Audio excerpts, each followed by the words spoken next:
Muy bien, pues vamos a comenzar hablando sobre el programa del trabajo de los griegos. Nos vamos a enfocar en los antecedentes y en este enfoque filosófico, ya que gracias a todo este material que nos brindan los griegos, después en la historia se desprenden pues grandes variables, grandes variaciones de conocimiento, pero bueno, todo es gracias a esta introducción, a este origen, como bien lo dije, es el programa del trabajo de los griegos y ellos se enfocaron en la naturaleza del conocimiento humano. ¿Qué es la naturaleza del conocimiento humano? Bueno, pues los griegos se hacían arduas preguntas para saber de dónde obtenían el conocimiento, cuál era su origen. Ellos reflexionaban sobre esta absorción de conocimiento. Ellos hacían preguntas desde de dónde proviene, cómo está representado en la mente humana, en qué consiste. Y bueno, así es como se fueron dando varias teorías específicas sobre el conocimiento humano, aunque bueno, habían controversias, habían diferentes teorías y bueno, estas se fueron desarrollando a lo largo del tiempo. Y bueno, hay que recordar que para Platón y Sócrates, bueno, las matemáticas y las ciencias exactas, bueno, pues constituían por excelencia el conocimiento, ¿no? Ellos en su teoría pues decían que pues más que nada el conocimiento eran como arquetipos de la realidad humana de nuestro mundo, como bien lo dicen, mundano, y que bueno, en realidad pues nosotros ya tenemos el conocimiento, ya nacemos con él, solo nos toca desarrollarlo mediante los diversos medios que nos comprometen, además que bueno, siempre el interés de los griegos por el conocimiento eran, era arduo, ¿no? Y bueno, después de ello, pues todo este conocimiento se fue desarrollando y se fue convirtiendo en una investigación profunda, tanto que llegaron a persistir a lo largo de toda la tradición intelectual del Occidente. Eso nos remonta al Renacimiento y a la Ilustración.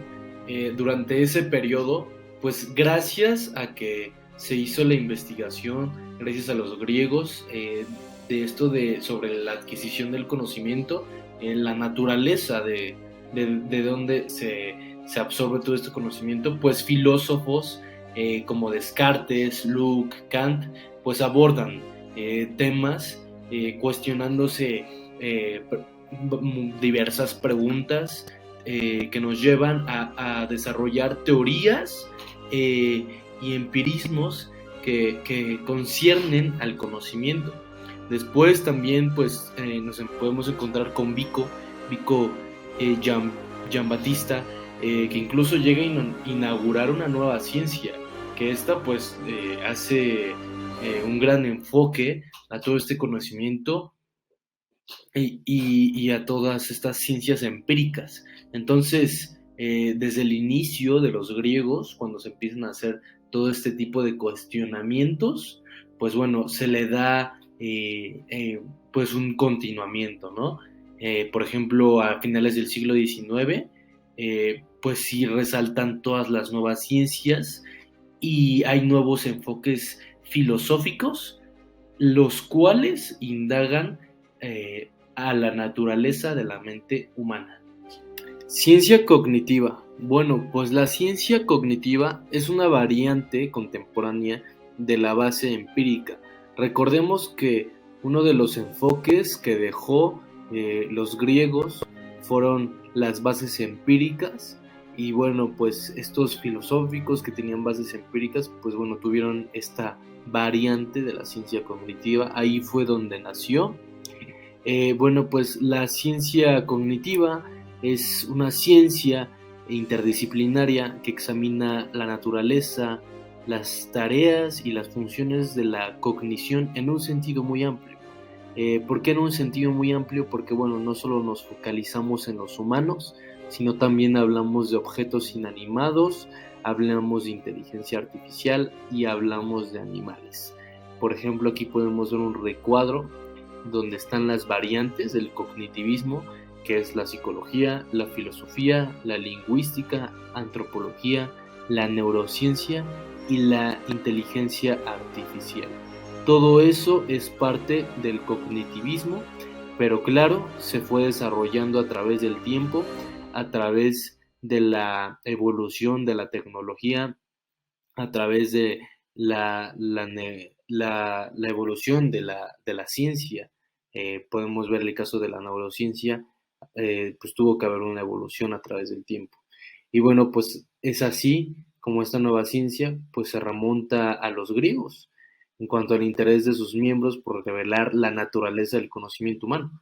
Pero al mismo tiempo, esta ciencia es radicalmente nueva.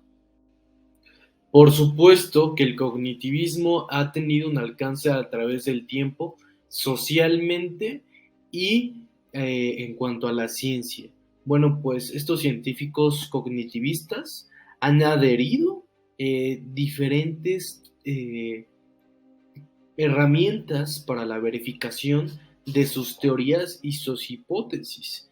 Lo podemos ver con el desarrollo de la tecnología, lo cual es como por ejemplo la inteligencia artificial, que todo eso nos da más interrogantes, como podemos ver aquí, que es la capacidad potencial de aparatos construidos por el hombre para pensar y cómo es que estimulan la investigación.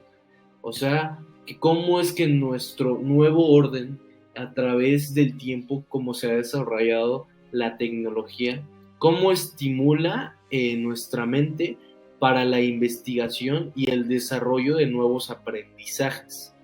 Además, aquí podemos ver cómo los cognitivistas han tenido avances científicos y tecnológicos más recientes, que han sido recientes en una variedad de disciplinas.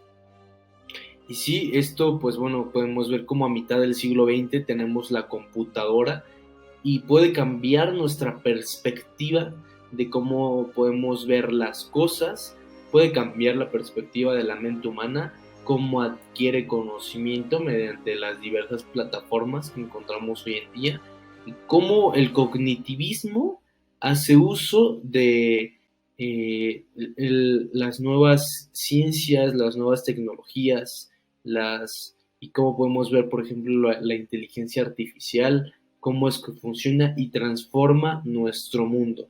Entonces, el alcance del cognitivismo se ha adherido a diferentes teorías e hipótesis que finalmente, pues también es una mera repetición de lo que vemos principalmente con los griegos, con el origen de la naturaleza del conocimiento humano.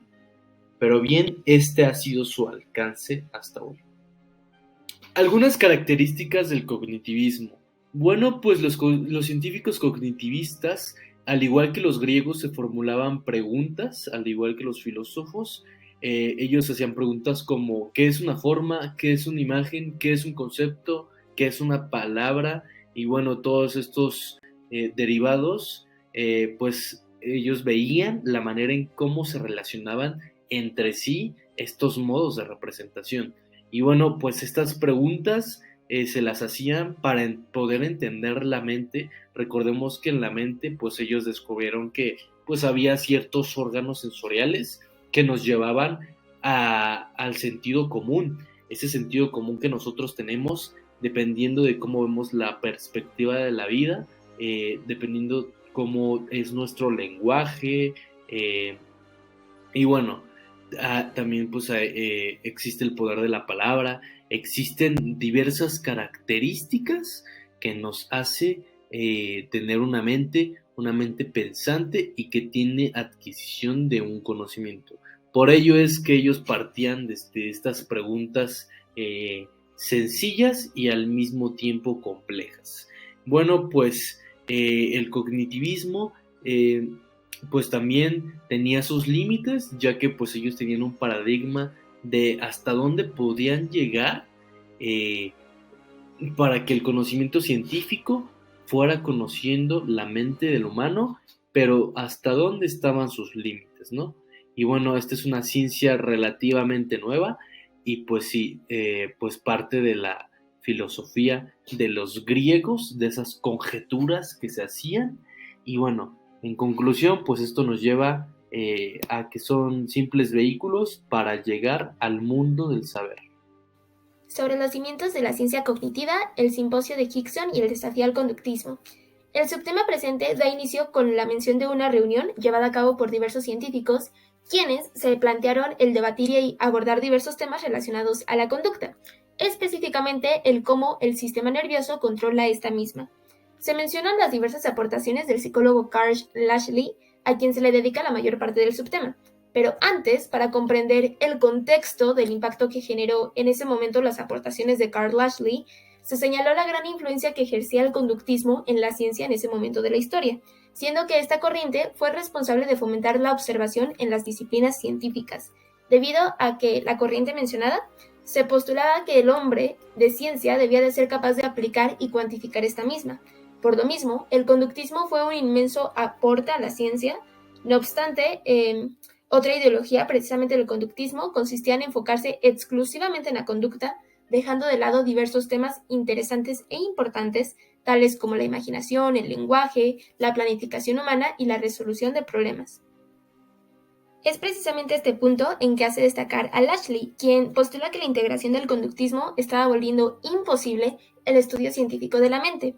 De hecho, a Lashley le parecía fascinante el lenguaje, y como mencioné previamente, este aspecto era de pronto ignorado por la corriente conductista. De esta manera, desafía tanto el análisis conductista, el cual era una corriente muy importante en su época, además del análisis neuroconductual, en el cual Lashley manifiesta su desacuerdo en la creencia de que el sistema nervioso se halla la mayor parte del tiempo en un estado de inactividad. Bueno, algunos de los aspectos generales respecto a los estudiosos que asistieron al simposio de Hickson es que todos tenían una formación tanto en las humanidades como en las ciencias. Les interesaba imponer un rigor comparable al de Darwin, pero en el estudio de la conducta y el pensamiento. También rechazaban cualquier relación con la filosofía porque consideraban a esta como una fuerza intelectual regresiva, pero uno de los aspectos más importantes a destacar es que fueron los responsables de inaugurar disciplinas científicas ya separadas, por ejemplo, la lingüística, la antropología, la sociología, diversas neurociencias y, por supuesto, la psicología. No obstante, a pesar de todo este avance, existieron múltiples factores que no permitieron, o más bien que retrasaron el lanzamiento de una ciencia cognitiva. Uno de los factores es que las diversas escuelas filosóficas, tales como el positivismo y fiscalismo, seguían apoyando al conductismo. No obstante, por el otro lado, el psicoanálisis también era una corriente con bastante influencia en el momento, por lo cual, pues sumándole tanto a las conductistas como los freudianos, pues era difícil llegar a una postura científicamente respetable respecto a los procesos del pensamiento humano. Un último factor que vale la pena señalar se trata de la situación política mundial, la cual ejerció un efecto inhabilitante sobre la ciencia, como fue el caso de Estados Unidos, que se le pidió que dejara de lado sus programas teóricos a fin de contribuir al esfuerzo bélico. No obstante, precisamente esta exigencia bélica promovió el desarrollo de diversas tecnologías, y de esta manera es que las computadoras se convirtieron de pronto en una realidad. Este último avance es importante señalarlo, pues precisamente el matemático Norbert Wiener llega a la conclusión de que existían ciertas analogías entre las características de retroalimentación en los dispositivos de la ingeniería y los procesos mediante los cuales el sistema nervioso de los seres humanos genera una actividad intencional. Sobre los aportes teóricos claves para la ciencia cognitiva, comenzando por la matemática y la computación. En este subtema es crucial hablar sobre Alan Turing, quien en 1936 propuso la idea de una máquina simple capaz de realizar cualquier cálculo concebible, creando así una máquina que fuera capaz de realizar múltiples tareas a través de la programación de estas mismas. Misma creación le permitió a Turing reflexionar sobre las diversas posibilidades en estos dispositivos, sugiriendo que incluso algún día sería posible programar una máquina de tal manera que no fuera posible distinguir la respuesta de esta en comparación a la que ejecutaría un ser humano. Hoy en día, esta idea quedó inmortalizada como la prueba de Turing, la cual consiste en que si podemos demostrar que un humano es incapaz de diferenciar la respuesta entre una máquina a la de un ser humano, se puede decir que la máquina ha aprobado la prueba de Turing. Aquí lo importante es que, como podemos ver, el papel que empleó Turing es bastante valioso, pues logró que varios científicos se plantearan que si era posible describir con precisión los procesos del pensamiento o la conducta de un organismo, entonces se podría diseñar una máquina computadora que operara en forma idéntica. Sobre el modelo de la neurona, una segunda idea bastante interesante, pero relacionada con la lógica, es la aportación del matemático Warren McCulloch y el especialista en lógica Walter Pitts, quienes demostraron y crearon una compleja analogía respecto a las operaciones de una célula nerviosa y su conexión con otras, a la cual pues nosotros conocemos como red neuronal. Y lo que ellos proponen es que estas podrían ser representadas mediante un modelo lógico.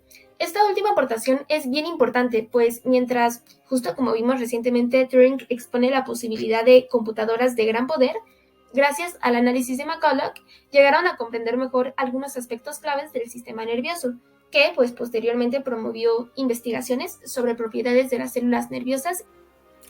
Respecto a la síntesis cibernética, en este apartado se hace mención a John von Neumann, quien junto con Norbert Wiener juegan un papel muy importante, pues desde un inicio vemos que ambos autores comparten no solo el afán matemático, sino además la inclinación práctica, pues ambos aspiraban a influir en el desarrollo de la ciencia y la tecnología dentro de su sociedad. Norbert Wiener centra su atención en la naturaleza de la retroalimentación y de los sistemas de autocorrección, independientemente si estos fueran humanos o mecánicos. Asimismo, es interesante señalar que Wiener quedó impresionado por el trabajo de McCulloch y de Pitts acerca de las analogías entre un sistema de conexiones lógicas y el sistema nervioso humano. Es en 1943 cuando por primera vez Wiener publica su punto de vista en un artículo titulado Conducta, propósito y teleología. El mencionado artículo es muy interesante, pues él y otros coautores expusieron una noción que en ese entonces fue muy revolucionaria en el momento, en la cual expresaban que si una máquina posee retroalimentación, es razonable decir que persigue metas. Y no solo esto, también mencionaba que si la máquina es capaz de calcular la diferencia entre estas metas y su desempeño, se podría concluir que para ellos las máquinas estaban dotadas de propósitos. Finalmente, es hasta 1948 cuando Wiener elabora toda una síntesis de estas diversas teorías e ideas y las expone todas en un libro que posteriormente sería reconocido históricamente. Y hablamos de su obra Cybernetics, o en su traducción en español Cibernética, el cual fue precisamente publicado en el mismo año que se celebró el Simposio de Hickson. Respecto a la teoría de la información, en este apartado se hace mención a Claude Shannon, quien fue un ingeniero electricista a quien se le atribuye la mencionada teoría de la información. Mismo autor ha contribuido en muchos escritos respecto a este tema. Uno particularmente interesante es su tesis de maestría, en el cual Shannon expone que los circuitos eléctricos, por ejemplo, los que existen en nuestros ordenadores, podrían abarcar operaciones fundamentales del pensamiento humano. Otra contribución muy interesante respecto a la ciencia cognitiva se trata de las diversas investigaciones de los perfiles de incapacidad cognitiva, en específico aquellas que se derivan de las lesiones cerebrales.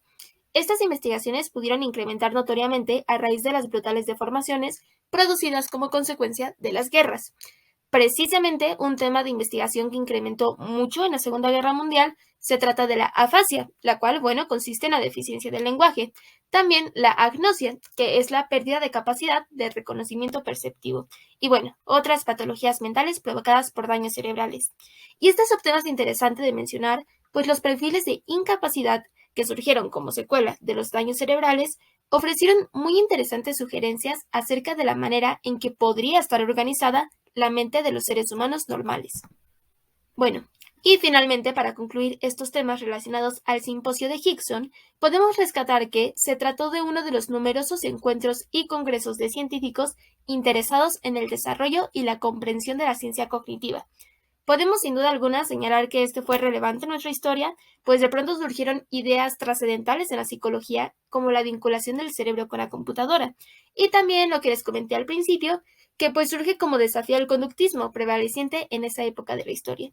El simposio de Hickson, por supuesto, no fue el único congreso que se llevó a cabo, existieron muchísimos a lo largo de toda Europa y Norteamérica, como fue el caso de Inglaterra con el Club Raytheon, en donde Turing asistía en alguno de sus encuentros. De la misma manera, estos congresos y la difusión de estas ideas, múltiples libros, artículos e investigaciones surgieron, generando debates significativos que se relacionan a las ciencias cognitivas. Un ejemplo podría ser en el campo de la neuropsicología, Donald Hebb, quien describió la evolución del sistema nervioso.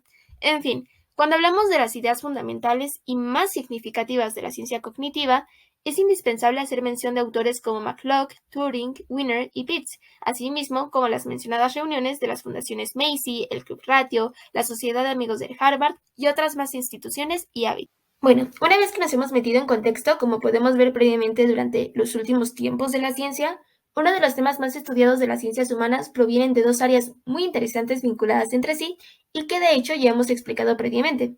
La primera se trata de la teoría de la información, la cual pues postula los principios de transmisión de datos que eran aplicables a cualquier canal. Y la segunda es sobre la ciencia del computador, que ahora incluía máquinas capaces de manipular símbolos. Pues en el presente subtema es importante hacer mención de George Miller, quien en su icónico ensayo conocido como El mágico número 7, más o menos 2, algunos límites en nuestra capacidad para procesar información, declara bastantes puntos interesantes. Entre ellos podemos destacar el hecho de que Miller reunió una gran cantidad de datos dispersos hasta ese momento para posteriormente sugerir que todos ellos apuntaban a una conclusión común. Un segundo punto interesante es que además insinuó que el número 7 no era accidental, sino que designaba genuinas limitaciones de las capacidades humanas para el procesamiento de información. Este último punto es importante, pues sus aportaciones contribuyeron a que se empezara a explorar la naturaleza y estructura de un mecanismo central de procesamiento cognitivo.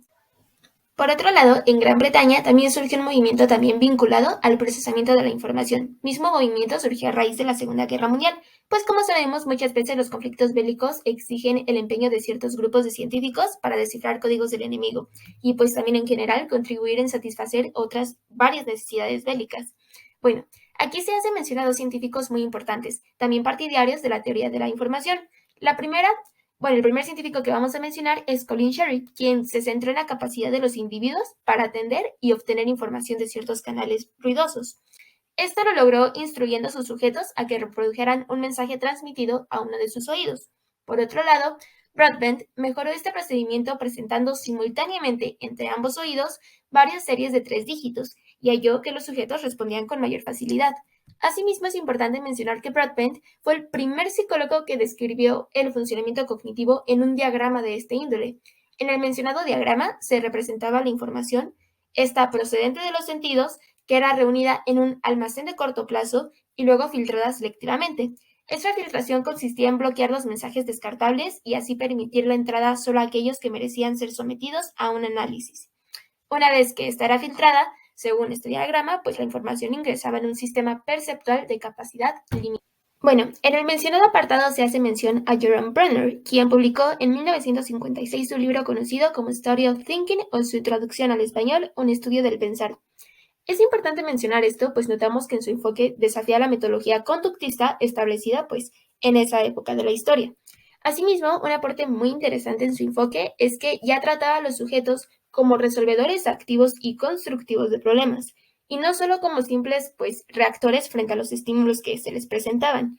Aquí podemos percatarnos de cómo la introspección del individuo comenzaba a importar realmente. Y bueno, a modo de recopilación respecto al programa de la psicología cognitiva, tenemos que Miller analizó las propiedades y limitaciones estructurales inherentes al sistema representacional. Broadbent y Sherry, por otra parte, pues como vimos previamente, examinaron las transformaciones de la información en su tránsito de los sentidos hasta su almacenamiento de memoria, y Brunner atribuyó a diversos sujetos una variedad de enfoques o estrategias que pues regían en su desempeño en una tarea. Que bueno, por supuesto que todo esto no se trataba de cuestiones nuevas para la psicología, no obstante, la perspectiva de aplicar ideas provenientes a la teoría de la información, también de basarse en el modelo de la computadora, de dar el visto bueno a diversas representaciones mentales y el permitir a los sujetos utilizar sus plenos poderes reflexivos, pues sí, en conjunto resultaba bastante innovador e intrigante para la ciencia de la psicología. Respecto a la psicología científica en el siglo XIX, para esta sección es importante mencionar a Immanuel Kant, quien fue un filósofo y científico de la Ilustración escéptico en la posibilidad de la ciencia psicológica.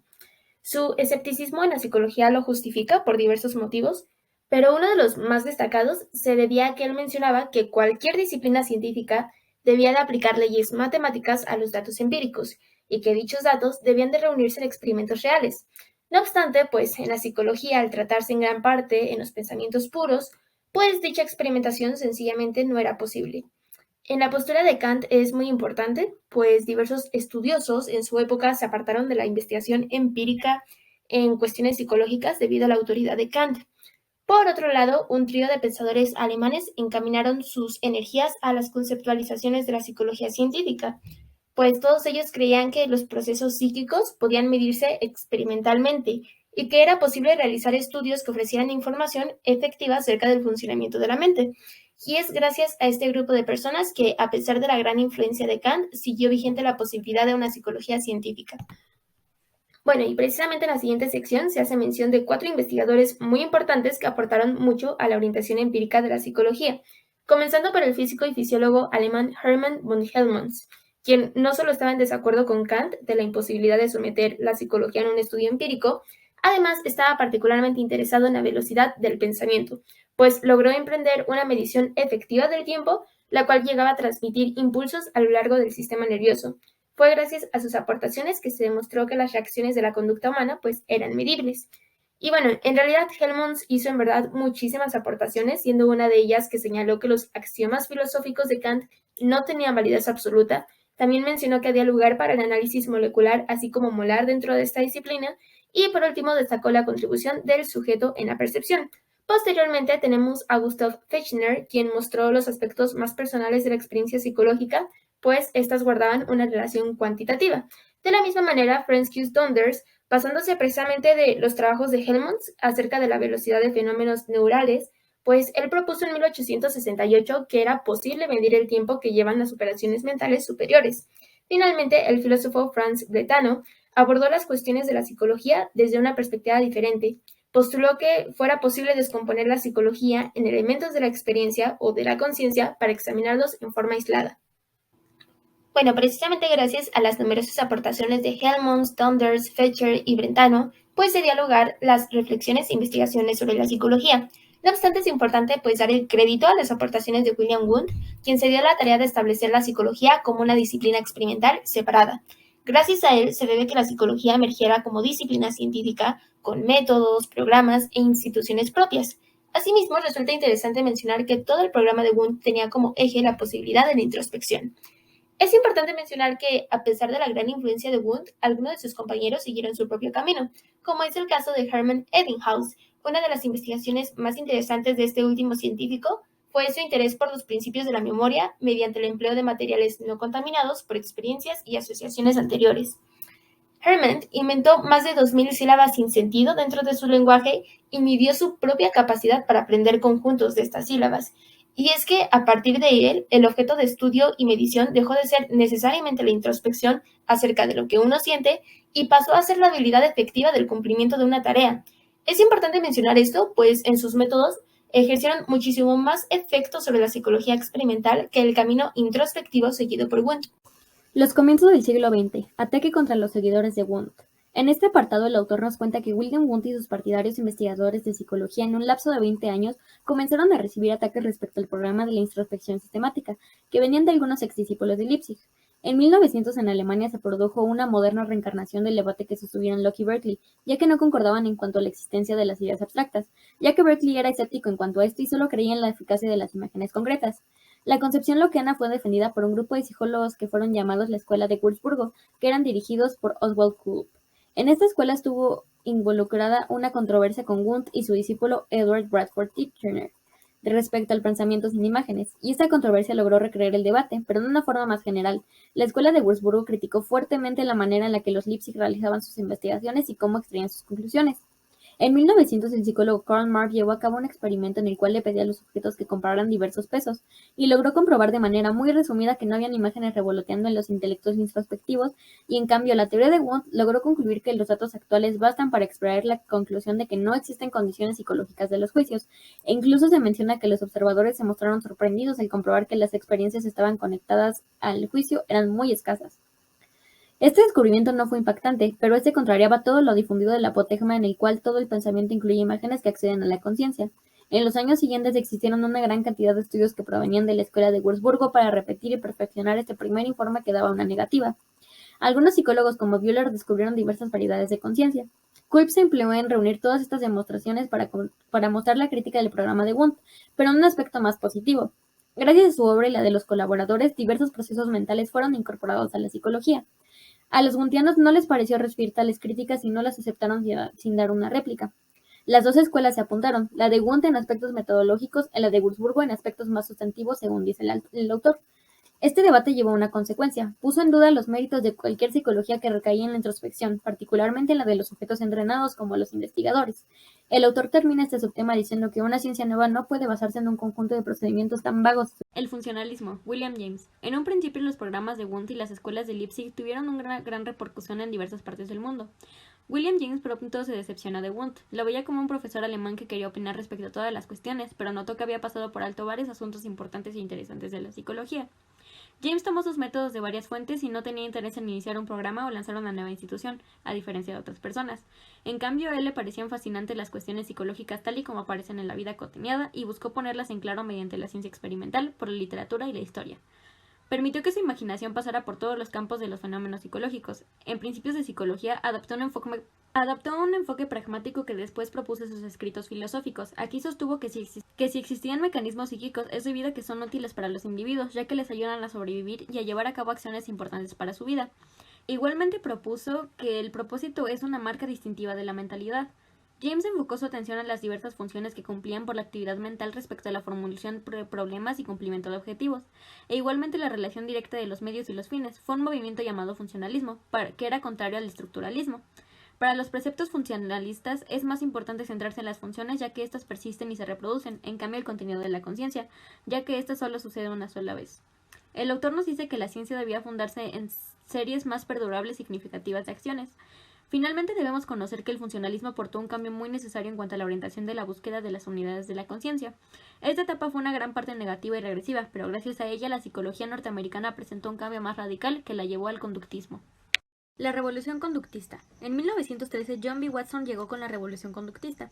Afirmaba que el tema de estudio adecuado para la psicología debía ser el de la conducta objetiva y observable. También proponía que las actividades psicológicas pueden explicarse si se comprendían los reflejos en los que suceden las porciones superiores al sistema nervioso, lo cual la convirtió en una psicología molecular que iba de lo particular a lo general.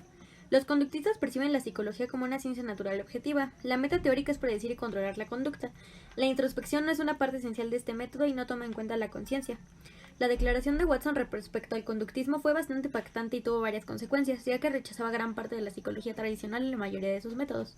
La concepción práctica del conductismo decía que era posible condicionar a cualquier organismo, incluyendo a los seres humanos, para que estos hicieran lo que el investigador quisiera.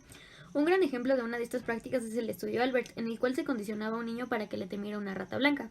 Este movimiento fue tan sorprendente por sus visibles resultados y tuvo un gran impacto, ya que incluso el New York Times declaró en 1942 que el conductismo había o aguardó una nueva época en la historia intelectual del hombre.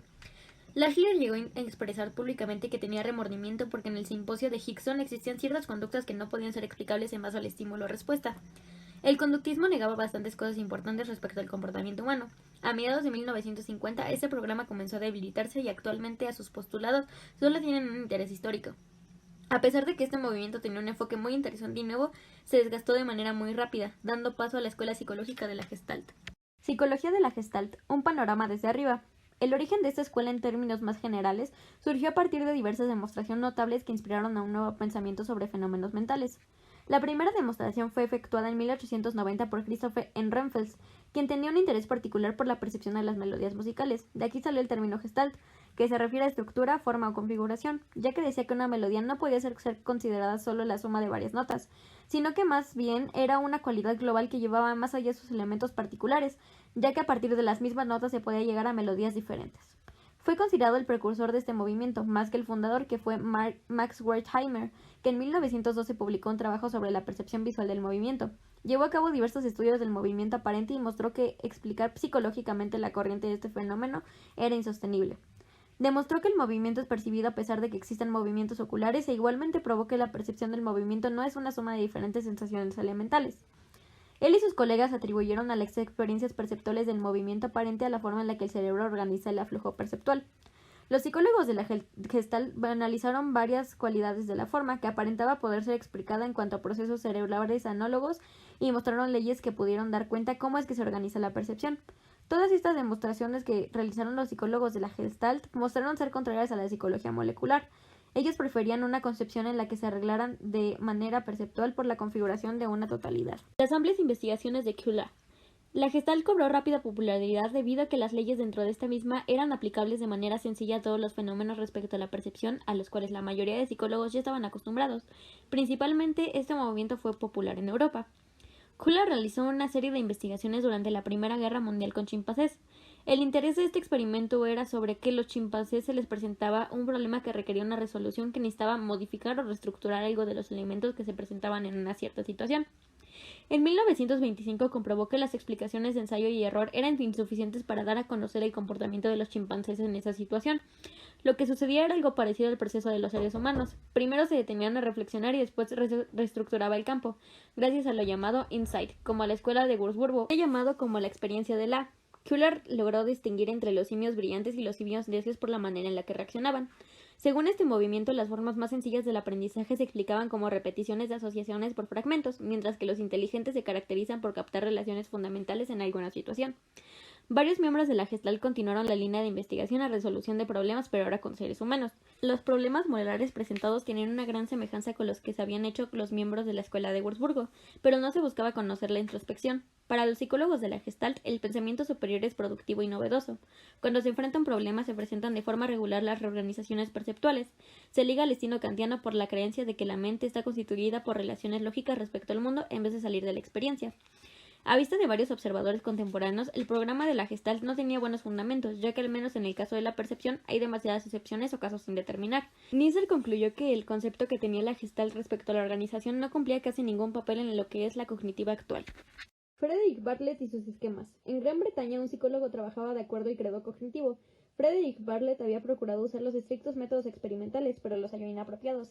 Después llegó a la conclusión de que es imposible utilizar materiales totalmente arbitrarios si quieres captar los rasgos de la memoria. Se debía cambiar el enfoque. Bartlett tenía la vaga idea de que la memoria es más bien un fenómeno social o cultural y aquello que acompaña la experiencia o lo que hace que el sujeto tenga un recuerdo y la forma en la que lo recuerde.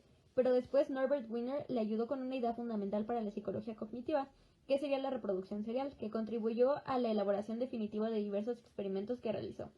Bartlett en 1932 realizó diversos estudios en los cuales relataba historias exóticas a los participantes y después se les pedía recordarlos en distintos momentos separados por intervalos.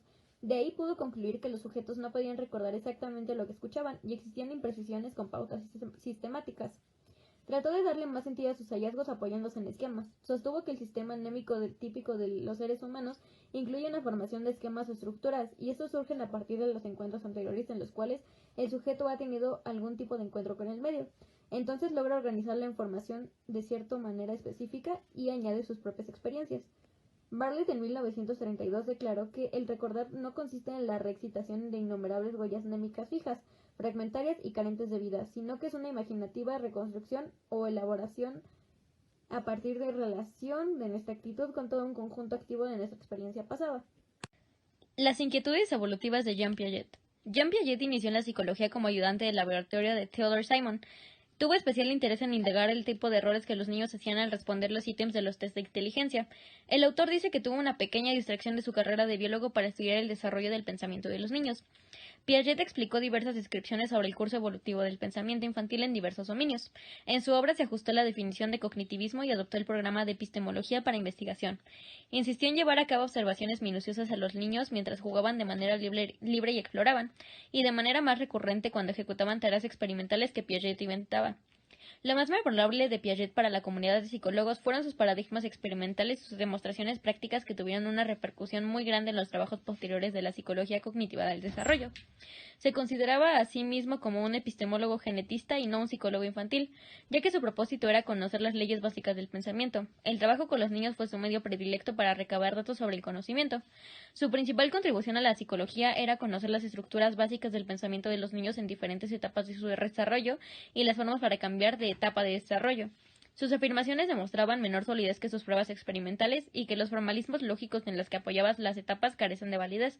Pero a pesar de esto, el autor nos dice que él inauguró dentro de la psicología un campo nuevo de conocimiento respecto al desarrollo de la cognición humana y estableció distintos temas para investigar.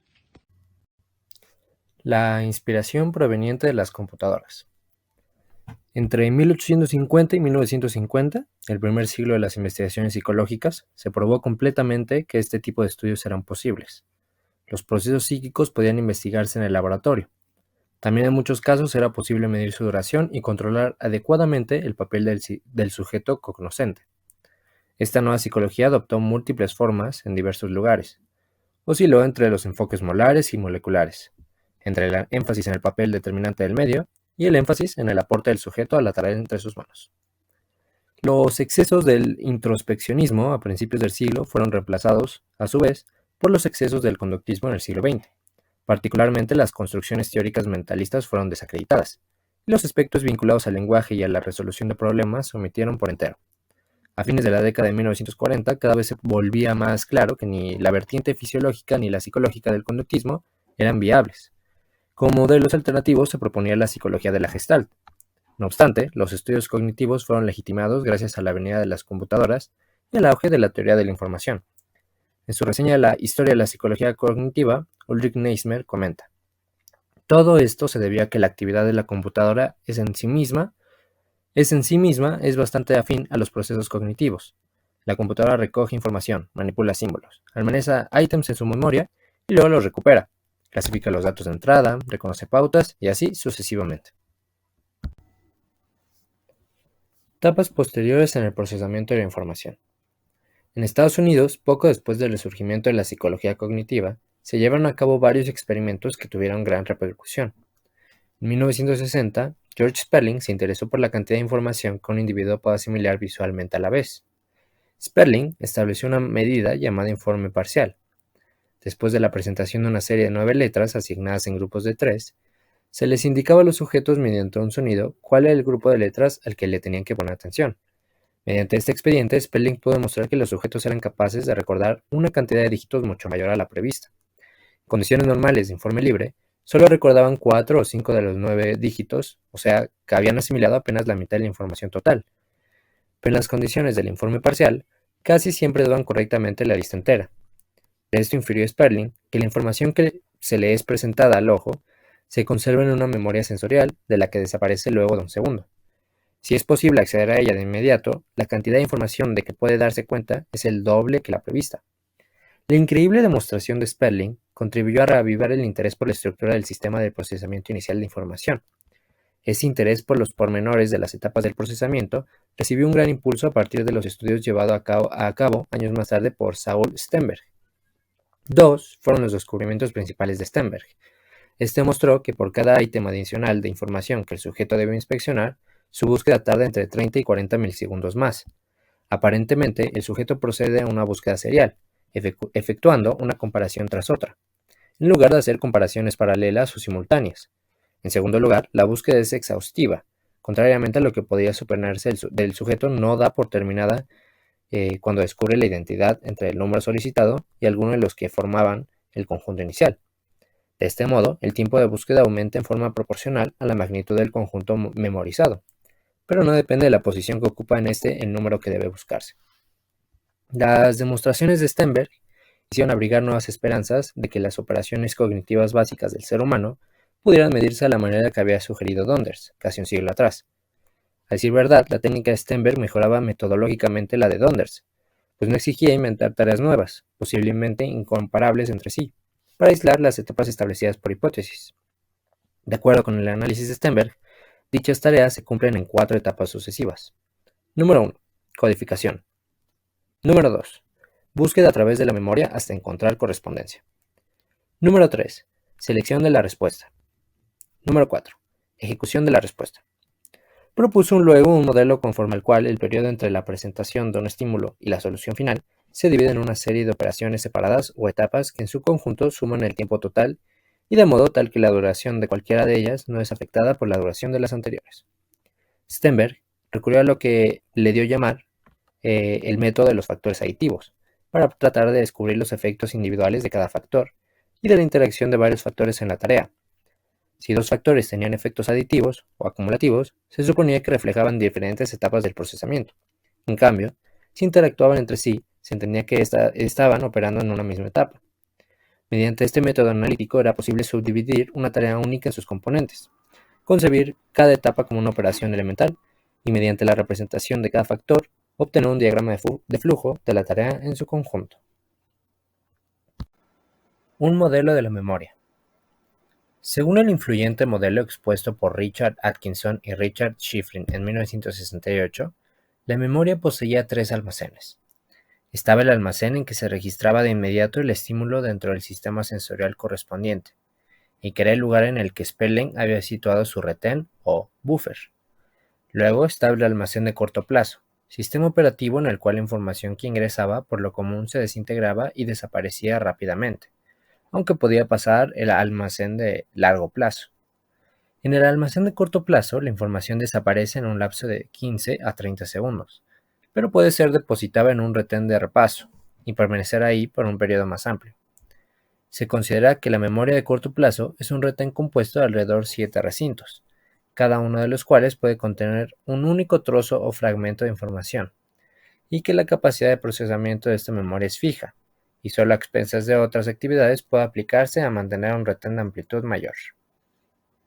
Por otro lado, se entiende que la información que ingresa en el almacén de largo plazo es relativamente permanente. Tampoco existen límites en cuanto a su cantidad. La memoria de largo plazo consiste en varios mecanismos de almacenamiento, como el que ubica la información en determinados sitios de acuerdo con su contenido, así como otros varios mecanismos de recuperación, incluidos diversos procedimientos de búsqueda. Por su claridad, simplicidad y verificabilidad, el modelo de Atkinson y Shifrin tuvo una gran aceptación dentro de la psicología experimental. Es difícil saber por qué perdió vigencia este modelo de procesamiento de información. Después de todo, tuvo mucho uso, al permitir a los investigadores inventar experimentos capaces de brindarles información sobre la cantidad de elementos de información procesados en un cierto lapso, o sobre las consecuencias de diversas manipulaciones de los estímulos de hecho. Gracias a él, la mayoría de los estudiosos lograron concebir el procesamiento de la información como un proceso secuencial, para el cual aquella ingresa en un determinado sitio y luego es trasladada hasta llegar a cierto procesador central. Reacciones frente a los paradigmas corrientes del procesamiento de información. John Bransford y sus colegas de la Universidad de Vanderbilt establecieron un paradigma experimental precursor. En este, cada sujeto escucha varias oraciones, poniendo mucha atención porque sabe que después se le preguntará sobre ellas. Después se le hace escuchar una nueva serie de oraciones. Se le pide que indique si ya ha oído alguna de ellas con anterioridad y qué grado de seguridad tiene acerca de la veracidad de su respuesta. Bransford y sus colaboradores comprobaron que la formulación precisa de las oraciones que los sujetos habían escuchado inicialmente afectaba muy poco su respuesta. El paradigma de Bransford pone de relieve los procedimientos inferenciales e integradores de los sujetos al abordar el lenguaje, y por ello arroja dudas sobre la legitimidad de las conclusiones extraídas. Los resultados de Bransford sugieren que la rememoración es pasiva y no repetitiva, sino más bien que los sujetos procesan la información en forma activa y constructiva, infiriendo significados en lugar de recordar meras cadenas de palabras. Los investigadores pudieron comprobar que la capacidad de un sujeto para procesar un párrafo difiere en forma notable según que se le haya suministrado previamente, título del párrafo o una figura o imagen vinculada con él. El título de la figura crea una disposición que influye fuertemente en la interpretación de las oraciones. Otros estudios de esta misma revelan que los sujetos hacen inevitablemente inferencias acerca de las oraciones que escuchan y responden a las preguntas basándose en esas inferencias, más que en el propio contenido de las oraciones. El individuo recordará más o menos una determinada palabra según cuál sea la acepción de esa palabra en la oración que se le presentó inicialmente. El papel de los esquemas organizadores se vuelve más evidente aún al pasar de las oraciones a los párrafos, relatos o textos completos. En una serie de indagaciones que tuvieron mucha difusión, David Rumelhart y sus colaboradores analizaron de qué manera recuerdan los individuos los relatos que escuchan. Basándose en algunas de las ideas previas de Bartlett y también en el análisis oracional de Chomsky, el círculo de Rumelhart expuso una gramática del relato. Esta postula que en todo relato hay un actor que persigue diversos objetivos, da determinados pasos para alcanzarlos, experimenta una variedad de reacciones en la búsqueda de sus objetivos y al final los consigue o no. Las personas escuchan los relatos con la expectativa de que sucedan todas estas cosas, y si así ocurre, el relato es fácilmente recordado. mientras que si el relato transgrede tales expectativas es muy probable que se lo olvide, o que se lo normalice para compatibilizarlo con las premisas habituales de la gramática del relato. Igual que con lo acontecido en otras corrientes de las ciencias cognitivas, este interés por los esquemas, los libretas o guiones y otros procesos de inferencia y organización han tenido una gran repercusión en la teoría de la psicología cognitiva. No se trata exactamente de que se haya abandonado la creencia en el procesamiento que va de lo particular a lo general, o en serie y en secuencia. Estos modelos continúan empleándose y siguen teniendo partidarios, pero los investigadores han revalorado el hecho de que los seres humanos no abordan su tarea como hojas en blanco. Tienen expectativas y poseen esquemas muy estructurados. Otro enfoque alternativo de la psicología cognitiva se ha centrado más bien en la forma en que el organismo, dotado de las estructuras ya preparadas para la estimulación, manipula y reordena de alguna otra manera la información con la que se encuentra por primera vez, quizá distorsionándola al asimilarla, quizá recodificándola de un modo que le resulte más familiar o conveniente. Este enfoque de lo general a lo particular, basado en los esquemas, proviene de los empeños anteriores de la psicología cognitiva, como la tendencia determinante, de la escuela de Wurzburgo. La búsqueda de una estructura organizadora por los psicólogos gestaltistas y en forma más directa los esquemas del relato de Bartlett. Los adeptos a ese enfoque de la cognición entienden que se asienta sobre firmes bases ecológicas. Quienes utilizan estímulos artificiales y tareas arbitrarias necesitan demostrar la pertinencia de sus enfoques respecto al mundo real. En cambio, quienes han adoptado el enfoque contextual de lo general a lo particular pueden señalar que en la experiencia cotidiana estos estímulos significativos sometidos a un alto grado de interpretación constituyen la norma. El furor de Ebbinghaus por la información sin sentido ha reemplazado por materiales sumamente significativos y muy elaborados, ricos en aspectos contextuales, como los relatos. La atención se ha desplazado hacia la profundidad con que se procesa la información. Según esto, el sujeto puede optar por prestar atención únicamente a los aspectos superficiales del estímulo, por ejemplo, los sonidos de las palabras o la forma sintáctica precisa de las frases. Y en tal caso, es también más probable que quede firmemente codificada y se la recuerde en forma adecuada. De la naturaleza del estímulo, del tiempo disponible para el procesamiento y de las motivaciones, objetivos y saber previos del sujeto, depende que el estímulo sea procesado en un nivel poco profundo, superficial o sensorial, o en un nivel más integrado semánticamente. Este enfoque de la profundidad del pensamiento ha sustituido al menos parcialmente a los modelos secuenciales del procesamiento de la información. De acuerdo con este punto de vista, la naturaleza de la información de entrada está determinada por las operaciones que se cumplen durante su ingreso. Y estas operaciones de ingreso incluyen al análisis no solo de los aspectos sensoriales, sino también de los rasgos semánticos. Así, la memoria depende de la naturaleza del código y del tipo de análisis emprendido, y no de las propiedades de determinados almacenamientos. No obstante, debe preguntarse si esta rama de la psicología ha logrado algo que no fuera notorio para nuestros antecesores, o aún para cualquier observador en la psicología. La pregunta que surge es si hemos avanzado más allá de los gestaltistas y los adeptos a la escuela de Wurzburgo, o si simplemente estamos redescubriendo lo que ellos ya sabían, y que los conductistas y procesadores de información estrechos de miras aparentemente habían olvidado. George Miller asevera: aunque vale la pena decir que no es la existencia misma de estos procesos que va de lo general a lo particular, sino el conocimiento fino de sus pormenores lo que ha de promover el avance de la psicología actual, esta comprensión es de gran importancia, aunque no resulte tan apasionante como el descubrimiento de series totalmente nuevas de procesos, y aunque no haga sino corroborar nuestra intuición. A veces, los avances de la ciencia se producen en los detalles de la comprensión y no en la promulgación de nuestras leyes revolucionarias. Tal puede ser el destino de la psicología de nuestro tiempo. Representaciones mentales. Mientras el enfoque molar continúa debatiéndose con el molecular, otras corrientes de investigación se apoyaron decisivamente en el modelo clásico del procesamiento de la información de las décadas de 1950 y 1960. Este modelo era fundamentalmente ciego respecto al contenido. Se basaba en la premisa de que toda clase de información es procesada en esencia de la misma manera. Así, si la memoria de corto plazo posee 7 recintos, todos ellos tienen igual capacidad para cualquier especie de información. Por lo mismo, si una búsqueda lleva un cierto tiempo por cada ítem, es exhaustiva, no tiene límites. Estos procesos prevalecen independientemente de lo que se busque y de quien se realice la búsqueda. Estas fueron las premisas en que se apoyaron todos los cognitivistas precursores de ambos lados del Atlántico. Ellas operaron como puntos de partida simplificadores. Reflejaban los orígenes de la psicología cognitiva moderna, el modelo de la computadora y la teoría de la información. Con tales mecanismos, eran comparativamente sencillo inventar experimentos tales que en ellos el contenido real careciera de importancia. Después de todo, en la teoría de la información, las computadoras están constituidas deliberadamente de manera de desentenderse del contenido. Sin embargo, en los últimos tiempos, estas premisas han sido cuestionadas. Un grupo de estudiosos de la Universidad de Stanford han examinado la forma en que opera en los individuos una especie de representación que involucra imágenes visuales.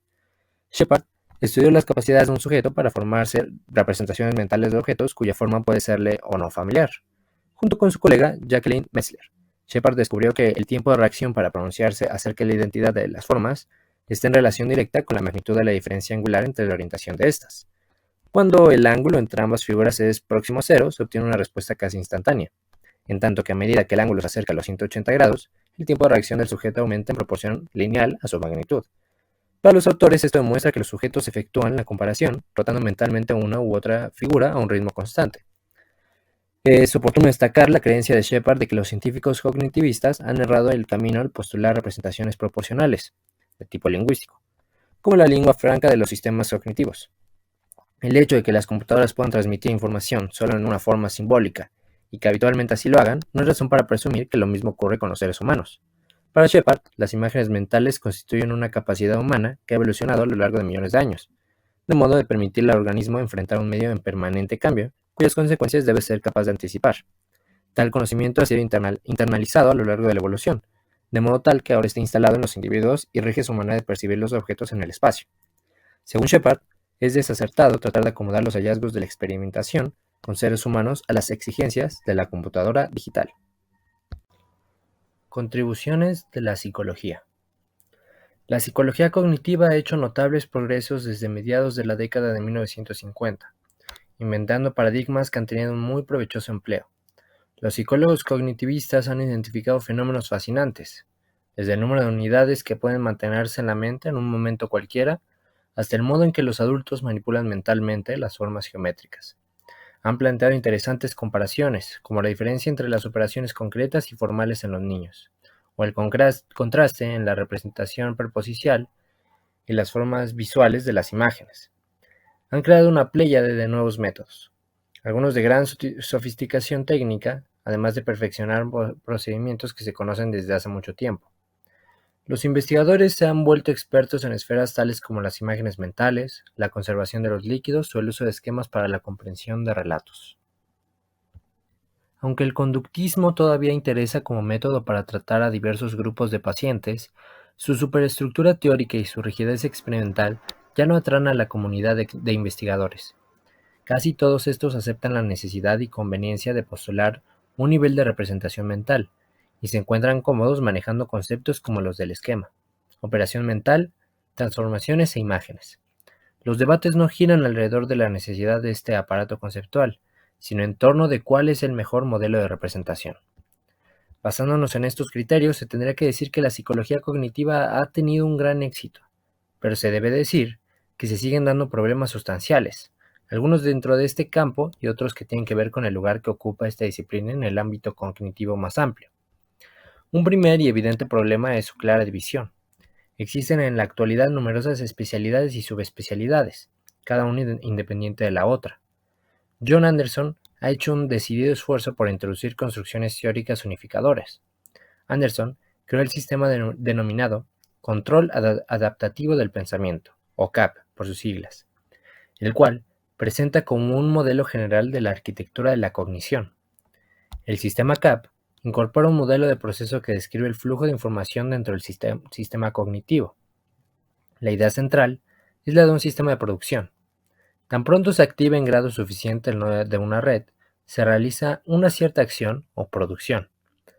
Se ha dicho que esta construcción teórica es una suerte de vínculo cognitivo entre el estímulo y la respuesta, ya que cada vez que están presentes los fenómenos estimuladores apropiados, se produce la acción.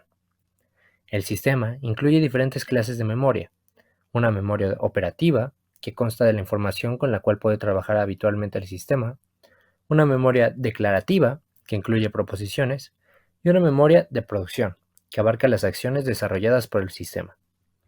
Este sistema ha sido objeto de varias controversias. Algunos psicólogos han depositado sus esperanzas en la empresa iniciada por Anderson, en tanto que otros sospechan que se apoya en arenas movedizas. Otros se han lamentado de que el sistema CAP no es una teoría predictiva, sino más bien un marco sumamente general que impone muy pocas restricciones precisas a la índole del sistema cognitivo. Y los críticos más escépticos han sostenido que la búsqueda de una teoría general de la cognición no es otra cosa que un desperdicio de energías en la dirección equivocada. La opinión del autor es que todavía es prematuro dar por terminados los esfuerzos por localizar y describir un sistema cognitivo general. Anderson ha sido lo bastante atrevido para intentarlo, pero aun cuando fracase, los pasos que ha dado y hasta los errores que ha cometido nos dejarán enseñanzas. No obstante, Anderson parece a veces proponer una psicología de segundo orden, una psicología basada en la lectura de los tratados de otros eruditos, a veces tomado demasiado en serio, y que procura amoldarse a la computadora digital, en lugar de sumergirse en los fenómenos reales del pensamiento, el recuerdo, la percepción y otros. Si esta caracterización es correcta, el CAP sería más bien un sistema dotado de una coherencia interna, desvinculado de los fluidos procesos reales del pensamiento humano. En años recientes, muchos otros investigadores han sugerido que la mente es concebible más bien como un conjunto de dispositivos de procesamiento de información en gran medida separados entre sí, algunos de los cuales están preparados para ciertas clases específicas de contenido. Pues algunos ejemplos de las clases específicas de contenido son los lingüísticos, visual, musical, etc. Los modulistas creen considerablemente que se necesita alguna función central ejecutiva o de procesamiento, y aún los que creen en tales sistemas centrales son escépticos en cuanto a la ciencia cognitiva llega alguna vez a explicarlos. De acuerdo con un punto de vista horizontal, como el adoptado por Anderson, se presupone que facultades como el aprendizaje, la memoria y la percepción operan de manera igual o semejante, con independencia de que el contenido sea verbal, figurativo, musical, gustativo y otros. Keith Holyoak y John Santa, autores de un prestigioso libro de texto sobre psicología cognitiva, formulan la inquietante conjetura de que la psicología se haya lanzado a una carrera a gran velocidad por una pista corta y en círculo. Explican que la psicología cognitiva anda a la deriva. Pese a nuestra sofisticada metodología, no hemos logrado ningún aporte sustantivo en lo que atañe a la comprensión de la mente humana.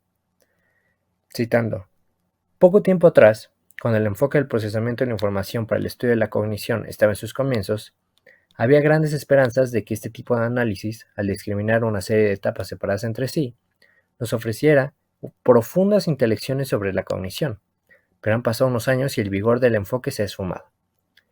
Se cree que el entusiasmo que generó la psicología cognitiva en los años que siguieron su nacimiento fue comprensible, pero quizás en exceso.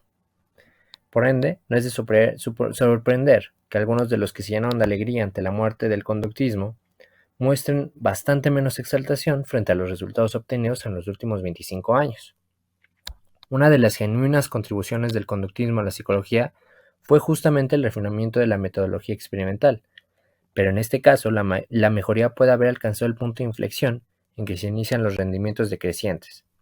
Se ha puesto demasiado énfasis en procedimientos experimentales que carecían de toda falla o ambigüedad, y muy a menudo se ha hecho esto a expensas de no tomar en cuenta los problemas más importantes. Por lo mismo, cuando en la literatura psicológica aparece una demostración interesante, surgen decenas de otros experimentadores que dedican todo su celo metodológico a encontrar los puntos vulnerables del experimento. La combinación de todas estas tendencias ha hecho que esta ciencia avanzara menos de lo que debería, y siga consistiendo en una serie de hallazgos notables pero aislados, en lugar de conformar una disciplina auténticamente acumulativa. Ha sido más sencillo alcanzar la perfección metodológica en los estudios que se ocupan de fenómenos moleculares y que proceden de lo particular a lo general, pero como ya se ha apuntado en los últimos tiempos, aumentó la insatisfacción con los experimentos encuadrados dentro de esta tradición, y correlativamente se ha instado a que las investigaciones psicológicas traten fenómenos más molares y que procedan de lo general a lo particular. El autor al final se hace una pregunta. ¿La psicología seguirá siendo una disciplina autónoma como sucedió con la filosofía? ¿O a la larga será absorbida por otra disciplina o un conjunto de ellas? Los métodos psicológicos siempre ocuparán un lugar central en todo afán de la ciencia cognitiva. Precisamente, la psicología ha alcanzado tal vez sus logros más notables en el perfeccionamiento de los métodos para el estudio de la cognición individual, la comparación de grupos o el examen del curso de procesos a lo largo del tiempo. Pero por el mismo hecho de ocupar este lugar central en cualquier ciencia cognitiva, es muy probable que la psicología sea absorbida por un campo más amplio, en contraste con lo que puede suceder, digamos, con la filosofía o la neurociencia. La filosofía ofrece toda una serie de interrogantes de la ciencia cognitiva, pero también les brinda a muchas otras ciencias, y por ende continuará existiendo sea cual fuera el destino de la ciencia cognitiva. Por su parte, la neurociencia tiene bien definido su dominio, el estudio del cerebro y del sistema nervioso de los humanos, y perdurará con independencia de lo que ocurra en psicología o en ciencia cognitiva. En tanto y en cuanto la mente es un dominio único y coherente, tendrá sentido que todos los psicólogos sigan practicando su profesión bajo un mismo nombre y con iguales objetivos. Pero si el territorio de la cognición es revelado con más precisión en determinados problemas o temas, como la percepción visual, la clasificación de los objetos, la racionalidad, la conciencia y otros, quizá la psicología cognitiva carezca de un objeto de estudio central y es probable que la psicología solo sobreviva como una de las ramas de un estudio interdisciplinario. El autor prevé la fusión de la psicología cognitiva y la inteligencia artificial en una región central de la nueva ciencia cognitiva, donde campos como la lingüística, la teoría musical o el análisis espacial suministrarán a los marcos de referencia apropiados para el examen de los problemas que incumben a sus dominios respectivos. Pero suponer que la psicología cognitiva será absorbida con ventaja por una ciencia cognitiva orientada hacia problemas específicos no significa pensar que la psicología en su conjunto vaya a desaparecer. Siempre será necesario por las exigencias prácticas que haya psicólogos en la clínica, en la escuela y en la empresa. Por lo mismo, la psicología continuará siendo indispensable para esclarecer las diferencias entre los seres humanos. La práctica de la psicología individual o diferencial persistirá. Pocas disciplinas tuvieron en lo que va de este siglo una historia tan triunfal como la psicología, y parece poco oportuno predecir su desaparición a manos de una disciplina más amplia. Sin embargo, precisamente las innovaciones psicológicas de las últimas décadas dieron origen a una revolución cognitiva de mayor envergadura, dentro de la cual la psicología ha ocupado a todas luces un lugar preponderante. En modo alguno puede considerársela como una mera operación de la contención ante la emergencia, hasta que la neurología, la sociología o la antropología puedan hacerse cargo.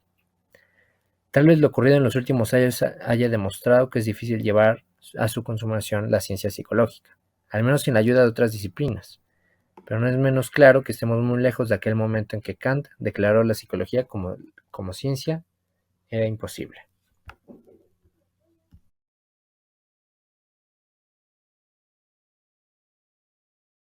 Bueno, en la presente sección la intención es exponer un pequeño recuento del origen histórico de esta disciplina. Por supuesto, para esto es necesario citar también los orígenes de la psicología. Y por psicología no debemos solo tomar en cuenta, pues, la disciplina científica, sino también el origen del interés por comprender la mente humana. Bueno, este enigma comienza hace miles de años de historia. Podríamos citar a muchísimos filósofos de todas partes del mundo para comprender sus diferentes perspectivas y teorías de la mente. Pero en el presente trabajo comenzaremos por el matemático francés René Descartes, quien ya nos brinda la importantísima distinción entre mente y cuerpo, sosteniendo que ambos son cualitativamente distintos. Posteriormente, valdría la pena citar a John Locke, quien tuvo ideas muy interesantes e importantes respecto a qué podría, asemejarse al contenido de la mente, y este dio como respuesta que tal vez se trataría de imágenes mentales. Misma idea, posteriormente fue protagonista de debates y desacuerdos, como fue el caso del obispo George Beckerley, quien argumentó que, en realidad existen ciertos conceptos abstractos, como justicia o amor, que no podrían expresarse y manifestarse a través de imágenes. En fin, estos debates fueron de suma interés, pues permitió la reflexión desde entonces de cómo se podría descubrir los modos en que almacenamos la información dentro de nuestra mente.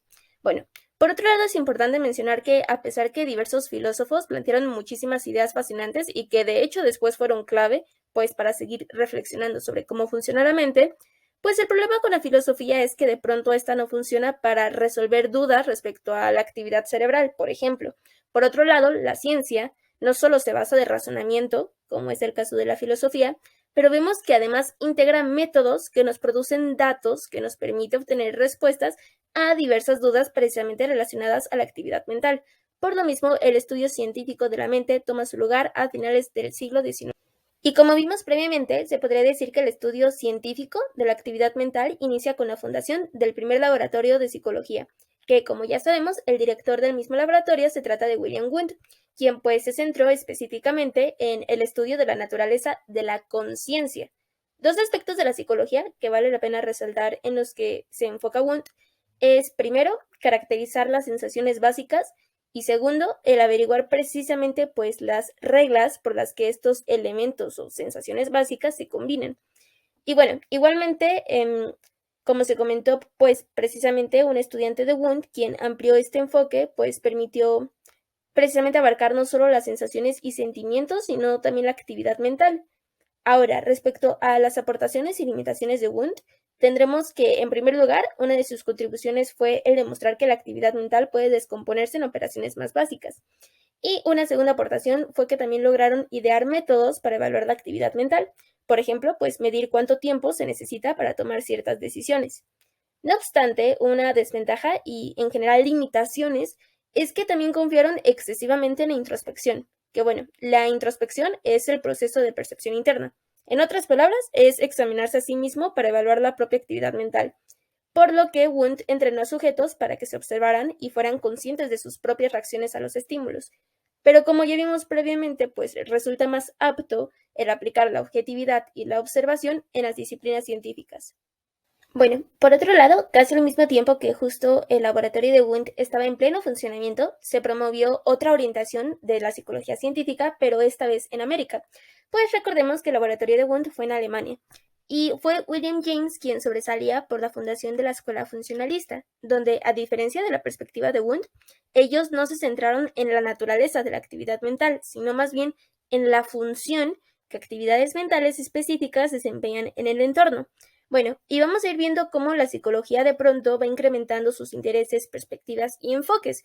Por ejemplo, para algunos psicólogos, lograr extraer ciertas conclusiones gracias a las otras ciencias, por ejemplo, la física, química y biología, era lo más importante en la psicología, mientras que para otro grupo de psicólogos resultaba más importante el centrarse estrictamente en lo que se puede observar directamente, como es el caso de los estímulos, las respuestas y las consecuencias de estas respuestas.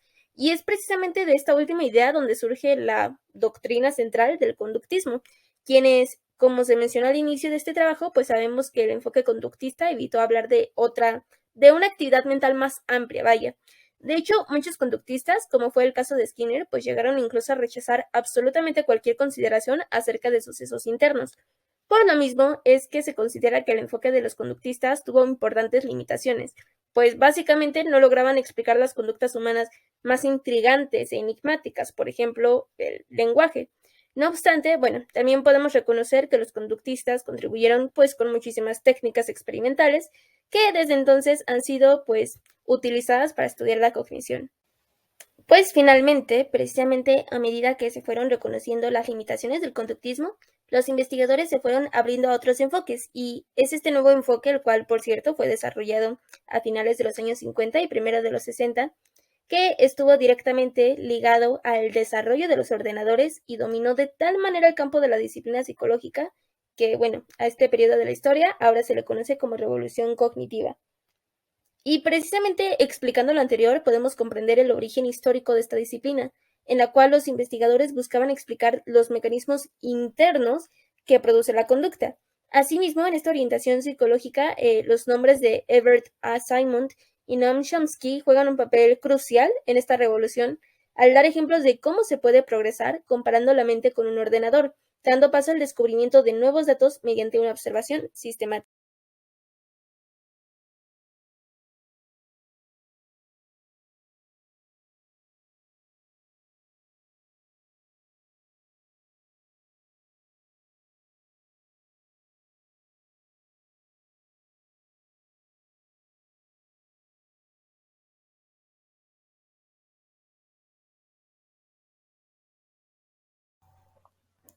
Problemas encontrados 1 y 2. Problema número 1. El modelo de Stenberg suministró una elegante descripción de un experimento particular, pero la introducción de cambios, incluso de poca monta, en el modelo afectaba significativamente el desempeño del sujeto humano. Por ejemplo, no todos los ítems que componen el conjunto memorizado tienen iguales probabilidades. Los tiempos de reacción son menores para los ítems más probables. Si dentro del conjunto memorizado hay un ítem repetido, los tiempos de reacción vinculados con él son habitualmente breves. Si los ítems han sido tomados de diferentes categorías conceptuales, los sujetos proceden a una búsqueda exhaustiva dentro de las categorías, en vez de inspeccionar cada categoría en el conjunto memorizado. Hasta se comprobó que algunos hallazgos podían explicarse con igual suficiencia utilizando un modelo de procesamiento paralelo y no serial. Número 2. Un examen al modelo modal sacó a relucir sus genuinas dificultades y demostró que los beneficios de esta clase de indagaciones no son tan directos y tangibles. Cuanto más atentamente se examinaban las etapas previstas según la hipótesis, más parecían mezclarse una con otra. No podía separarse fácilmente la memoria de corto plazo de la memoria intermedia. Los procesos preatencionales se fundían con los retenes sensoriales. Con frecuencia el procesamiento de la información no parecía ser rigurosamente serial. La presunción de que factores específicos gravitan en determinadas etapas de la secuencia probó ser difícil de sustentar. Incluso las expectativas del individuo pueden influir en las primeras etapas del reconocimiento. Problemas encontrados 3 y 4. Número 3.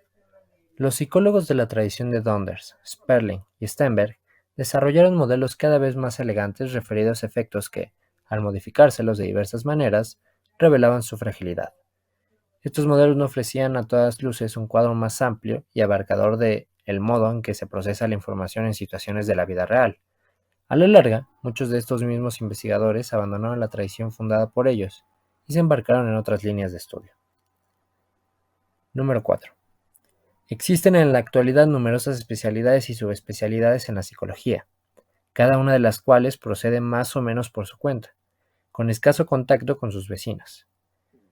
Las investigaciones sobre la percepción visual tienen poco que ver con las referidas a la comprensión de relatos o la memoria musical, y con frecuencia los conceptos empleados para dar cuenta de estos fenómenos son también muy distantes entre sí.